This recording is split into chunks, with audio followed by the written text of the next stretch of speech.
5 kilowatt, 48 volts, DE brand, pre-assembled inverter. Bound to Iloilo City.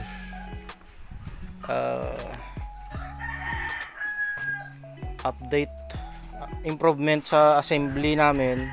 We use the corrugated pipe polypropylene with IP65 cable glands.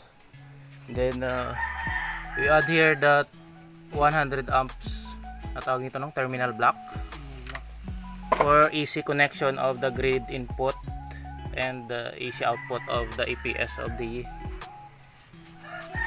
MCCB breaker and complete protection devices.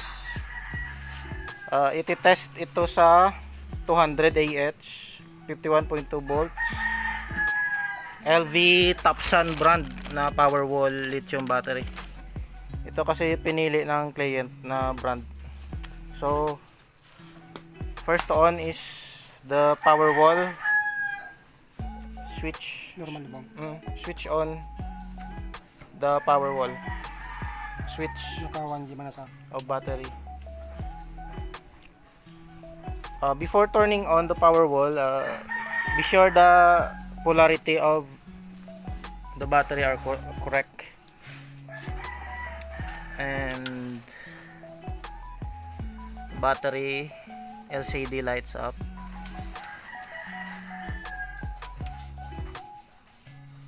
We're checking the battery parameters.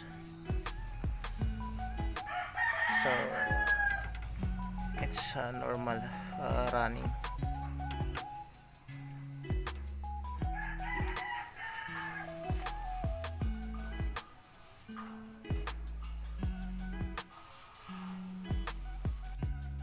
Battery parameters info is 52.73 volts.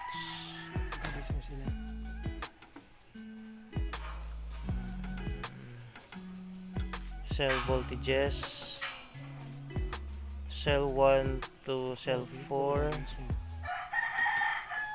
cell 5 to cell 8, cell 9 to cell 12, cell 13 to cell 16. Okay. Cell capacity. Okay. State of charge is 54.85%.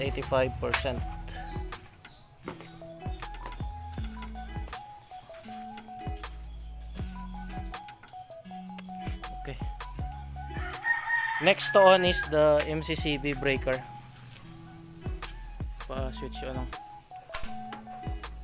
Okay, then switch on the battery switch of the inverter.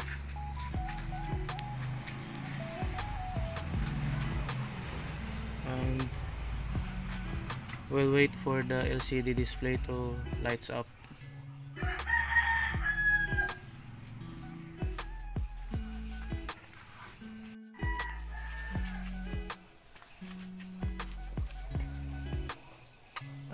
Ito yung external ATS MTS.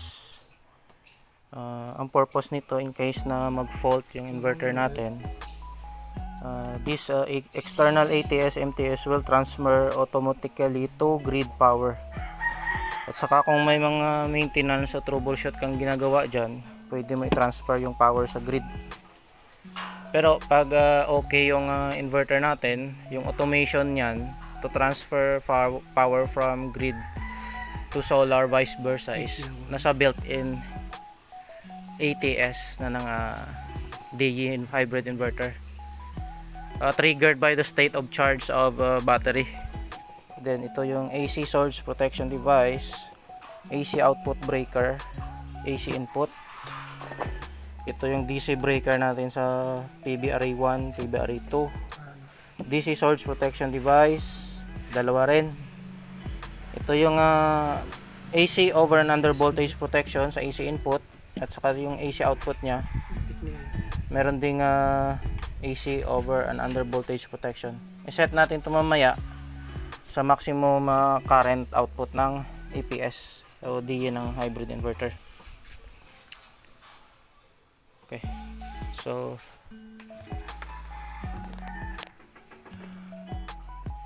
Punta tayo sa setting.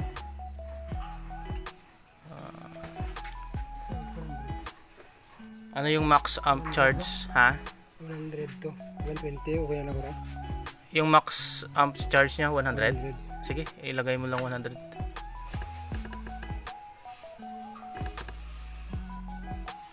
We always follow the factory recommended settings. 120. Oh. Yun yung nakalagay sa sticker label niya. Max amps charge discharge. Okay na. Okay na. 150 lang. Sige. Okay na yun. Activate mo na yun, no?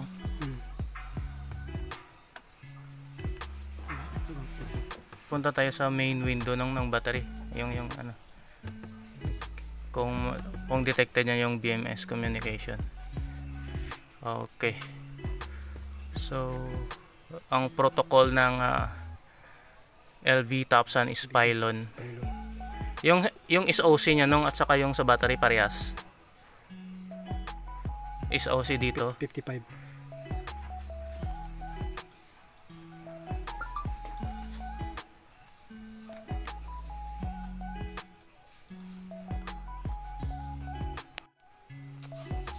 The BMS communication cable is installed in the CAN port of the lithium battery, and naka-install na rin yan doon sa CAN port ng DE hybrid inverter.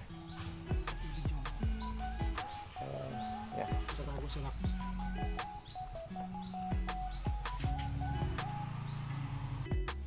We'll set the AC output on the APS of the inverter. Maximum of 23 amps of AC output current para iwas overload.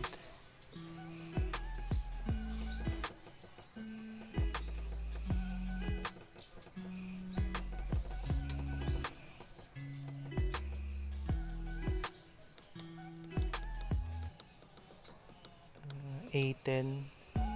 Yung default is 40 amps. Babaan natin hanggang 23 amperes.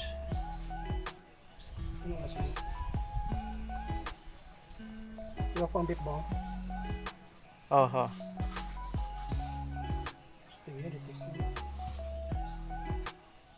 Automatic yung oras.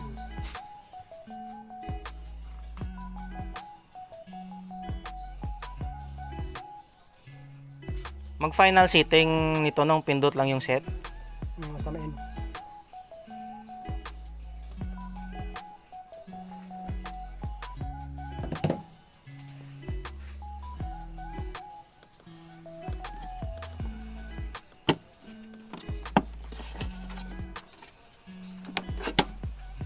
Okay. We'll test the external ATS we installed. Set the ATS to auto mode, then let's test the ATS. Let's say the inverter got error or fault, nawala yung output nya. The ATS will transfer automatically to grid power, and then if naayos na yung fault ng inverter, the APS output power is back. Let's say bumalik yung power ng inverter, the ATS will transfer to solar power again. Yan. So ganyan kabilis yung ATS, external ATS. Dito sa IP65 square box, dito yung grid input connection natin. May label naman yan, line, wire at saka neutral. Saka ito yung ground.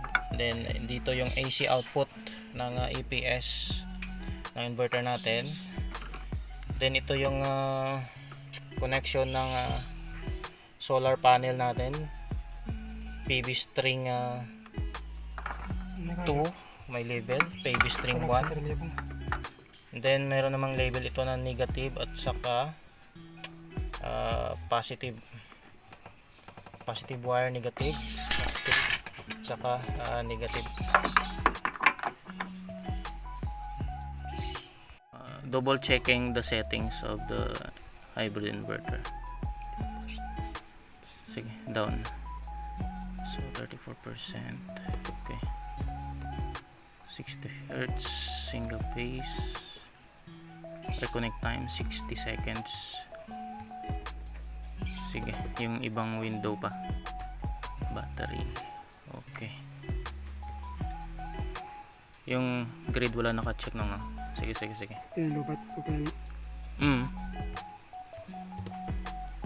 Sige. So, okay na tayo na. Okay naman. Okay na lahat. Sige. So, ready to ship for Iloilo client.